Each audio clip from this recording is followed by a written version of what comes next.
ಲೋಕಸಭಾ ಚುನಾವಣಾ ಅಖಾಡದಲ್ಲಿ ಗೆದ್ದೇ ಗೆಲ್ಲಬೇಕು ಅಂತ ರಾಜಕೀಯ ಪಕ್ಷಗಳು ನಾನಾ ತಂತ್ರ ಹೆಣೆಯುತ್ತಿದೆ.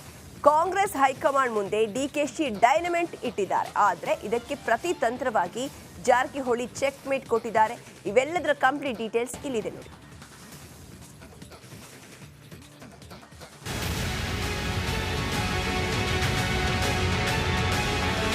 ಚುನಾವಣೆ ಅಂದ್ರೆ ಸಾಕು ತಕ್ಷಣ ನೆನಪಾಗೋದು ಬೆಳಗಾವಿ. ಸದಾ ರಣಕಣದಲ್ಲಿ ಭಾರೀ ಚರ್ಚೆಗೆ ಗ್ರಾಸವಾಗುವ ಈ ಕ್ಷೇತ್ರದಲ್ಲಿ ಲೋಕಸಭಾ ಟಿಕೆಟ್ ಕಾಂಗ್ರೆಸ್ನಲ್ಲಿ ಯಾರಿಗೆ ಅನ್ನೋ ಚರ್ಚೆ ಶುರುವಾಗಿದೆ. ತಮ್ಮ ಪುತ್ರನಿಗೆ ಟಿಕೆಟ್ ಕೊಡಿಸಲು ಲಕ್ಷ್ಮೀ ಹೆಬ್ಬಾಳ್ಕರ್ ತಂತ್ರವನ್ನ ಹೆಣಿತಿದ್ರೆ, ಇತ್ತ ಸತೀಶ್ ಜಾರಕಿಹೊಳಿ ತಮ್ಮ ಪುತ್ರಿಗೆ ಟಿಕೆಟ್ ಕೊಡಿಸಲು ರಣತಂತ್ರ ಹೆಣೆಯುತ್ತಿದ್ದಾರೆ. ಈ ಚರ್ಚೆ ನಡುವೆ ಡಿಸಿಎಂ ಡಿಕೆ ಶಿವಕುಮಾರ್ ಹೈಕಮಾಂಡ್ ಮುಂದೆ ಮೆಗಾ ಪ್ಲಾನ್ ಮಾಡಿದ್ದಾರೆ. ಈ ಮೂಲಕ ಸತೀಶ್ ಜಾರಕಿಹೊಳಿಗೆ ಡೈನಮೈಟ್ ಇಟ್ಟಿದ್ದಾರೆ.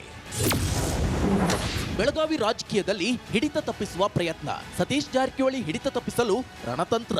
ಜಾರಕಿಹೊಳಿ ರಾಜಕೀಯ ವಿರೋಧಿಗಳ ಗೇಮ್. ಲೋಕ ಟಿಕೆಟ್ ಕೊಡಿಸಿ ದೆಹಲಿಗೆ ಕಳುಹಿಸಲು ಪ್ಲಾನ್. ಬೆಳಗಾವಿ ಕ್ಷೇತ್ರದಲ್ಲಿ ಸತೀಶ್ ಗೆಲ್ಲುವ ಸಾಧ್ಯತೆ ಹೆಚ್ಚು.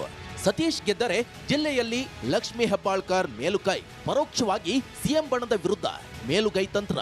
ಡಿಕೆ ಶಿವಕುಮಾರ್ ಬಣದಿಂದ ನಡೆದಿದೆ ಮೆಗಾ ಪ್ಲಾನ್. ಡಿಕೆ ಶಿವಕುಮಾರ್ ಈ ಪ್ಲಾನ್ಗೆ ಸಚಿವ ಸತೀಶ್ ಜಾರಕಿಹೊಳಿ ಕೂಡ ಚೆಕ್ಮೇಟ್ ಕೊಡ್ತಿದ್ದಾರೆ. ಹೈಕಮಾಂಡ್ ಮುಂದೆ ತಮ್ಮ ಬೇಡಿಕೆ ಏನೇನು ಅಂತ ಹೇಳಿದ್ದಾರೆ. ಅಷ್ಟೇ ಅಲ್ಲ, ಖಡಕ್ ವಾರ್ನಿಂಗ್ ಕೂಡ ಕೊಟ್ಟಿದ್ದಾರೆ. ರಾಜ್ಯ ಕಾಂಗ್ರೆಸ್ ಉಸ್ತುವಾರಿ ಸುರ್ಜೇವಾಲಾಗೆ ದೂರು. ತಮ್ಮ ವಿರುದ್ಧ ನಡೆದಿರುವ ಷಡ್ಯಂತ್ರದ ಬಗ್ಗೆ ಎಚ್ಚರಿಕೆ. ಪುತ್ರಿಗೆ ಟಿಕೆಟ್ ಕೊಟ್ಟರೂ ಗೆಲ್ಲಿಸಿಕೊಂಡು ಬರ್ತೇನೆ. ಲೋಕಸಭಾ ಟಿಕೆಟ್ ಆಕಾಂಕ್ಷಿ ಅಲ್ಲ, ರಾಜ್ಯ ರಾಜಕೀಯದಲ್ಲೇ ಇರ್ತೇನೆ. ತನ್ನ ಹೆಸರಲ್ಲಿ ಲೋಕ ಟಿಕೆಟ್ ಘೋಷಿಸಿದಂತೆ ಮನವಿ. ಹೀಗೆ ಒತ್ತಡಕ್ಕೆ ಮಣಿದು ಟಿಕೆಟ್ ಘೋಷಿಸಿದ್ರೆ ಶಕ್ತಿ ಪ್ರದರ್ಶನ. ಒಟ್ನಲ್ಲಿ ಬೆಳಗಾವಿ ಕ್ಷೇತ್ರ ಈ ಬಾರಿಯೂ ಹೈ ವೋಲ್ಟೇಜ್ ಕ್ಷೇತ್ರವಾಗಿದೆ. ಡಿಕೆ ಶಿವಕುಮಾರ್ ಹಾಗೂ ಸತೀಶ್ ಜಾರಕಿಹೊಳಿ ಮುನಿಸಿಗೆ ಹೈಕಮಾಂಡ್ ಮದ್ದೇನು ಅನ್ನೋದನ್ನ ಕಾದು ನೋಡಬೇಕಿದೆ.